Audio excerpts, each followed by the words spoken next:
Chapter 6. She was the most terrifying creature I had ever seen. Her heart-shaped head was crowned with a tangle of long curly hair. Her face was as white as death. Her eyes were bulging in their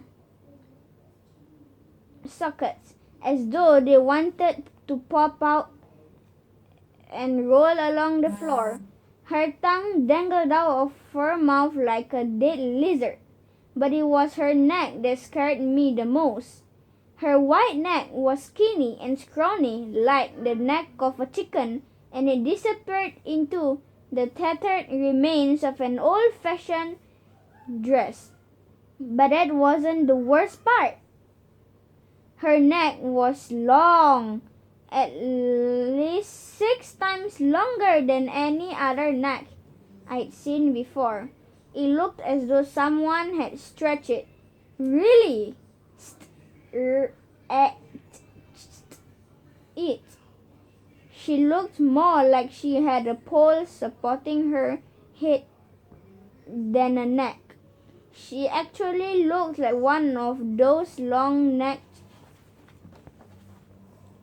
village women our friend Bodhi Ryu had seen on his holiday in Thailand, only this wasn't a real woman, this was a ghost.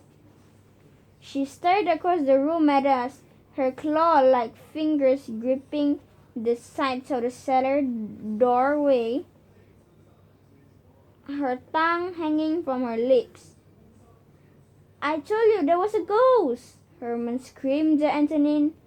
Ricky grabbed a packet of detergent and I picked up a scrubbing brush. They were the only weapons we could find. "Hush!" the strange woman commanded us. "I will not harm you." When she spoke, her tongue slid back into her mouth. "Come with me." She beckoned us with a menacing claw. When she stopped talking, her tongue slid forward and dangled from her mouth again. She beckoned us urgently. "Please come with me," she pleaded. "I have things to tell you." Her bulging eyes focused on me and one long clawed finger pointed at my heart. "Especially you, Ferlin." The blood in my veins turned to ice. "You know my name?" I gasped.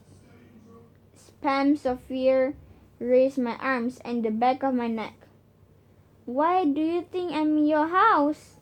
the tortured-looking ghost demanded. "Because I trust you, Ferlin." It made no sense to me. Why would a long-necked ghost of some weird old lady trust me? And why was she haunting my cellar? I screamed, "Run!" But it was no use. As we turned, a white light shot across the utility room and caught us. We struggled to free ourselves from the invisible snare, but it held us firmly trapped. "I know you're frightened," the long-necked ghost whispered, her tongue flicking about in her mouth. "But you can trust me too, as I trust you." The white light wrapped itself around our bodies. Her clawed fingers seemed to be pulling on it as though it were a net dragging us across the room and down into the cellar. We were her prisoners. My mind was reeling. Why hadn't Mom heard our screams? Why hadn't she come to save us? Or was she already calling the police? We tumbled down the stairs. The ceiling light was out, but the cellar was lit by the glow of the long-necked ghost body. Suddenly, Herman gulped. He pointed down at the floor. "My ghost meter!" he blurted out in a way. "We have fixed it."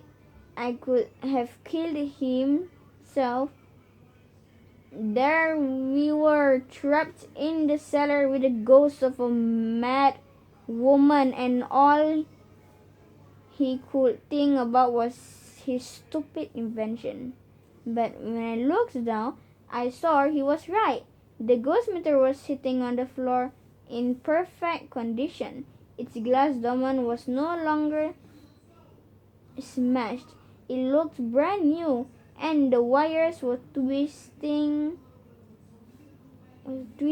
and pointing at the long-necked ghost. Yes, I have repaired it. The ugly, ghostly woman smiled. It's a sign of my good fare. I have no intention of harming you. She looked at us with those wild, buggling eyes, her long neck bobbing, her tongue lolling from her mouth. If only we could believe her. She seemed to float above the ground like a corpse that wouldn't lie down. What are you doing in Ferlin's house? Antonin asked her weakly. And if you don't want to hurt us, Ricky shifted, why do you bring us down here? Because there is knowledge to share with you, the ghost whispered. My name is Victoria. My husband hanged me and I needed your help.